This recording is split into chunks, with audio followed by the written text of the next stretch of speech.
বাংলাদেশের রাজনীতিতে অনেক সময় ছোট একটা সিদ্ধান্ত বড় বার্তা দেয়। এবার ঠিক তেমনই একটি সিদ্ধান্ত নিয়েছেন সরকার প্রধান। এখন থেকে সরকার প্রধান বিদেশ সফরে গেলে বিমানবন্দরে বিদায় জানাতে বা ফিরিয়ে আনতে উপস্থিত থাকতে পারবেন মাত্র ৪ জন। একজন জ্যেষ্ঠ মন্ত্রী, জাতীয় সংসদের চিফ হুইপ, মন্ত্রিপরিষদ সচিব এবং প্রধানমন্ত্রীর মুখ্য সচিব। এতদিন আমরা কি দেখেছি?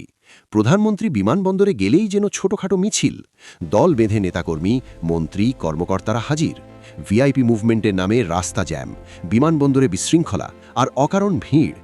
অনেকে বলেন এসবের বড় একটা অংশ ছিল শুধু তোষামোদ আর আনুষ্ঠানিকতা।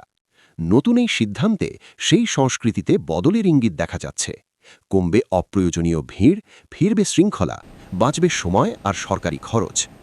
গুরুত্বপূর্ণ বিষয় হল এটি শুধু কথার সিদ্ধান্ত নয়, এই নির্দেশনা ইতিমধ্যেই প্রজ্ঞাপন আকারে জারি করা হয়েছে। ছোট একটি নিয়ম, কিন্তু অনেকের কাছে এটি হতে পারে প্রশাসনিক সংস্কৃতির বড় পরিবর্তনের শুরু। সম্ভবত বার্তাটা একটাই: রাষ্ট্রের কাজে শৃঙ্খলা আর ক্ষমতার চারপাশে অপ্রয়োজনীয় ভিড় নয়।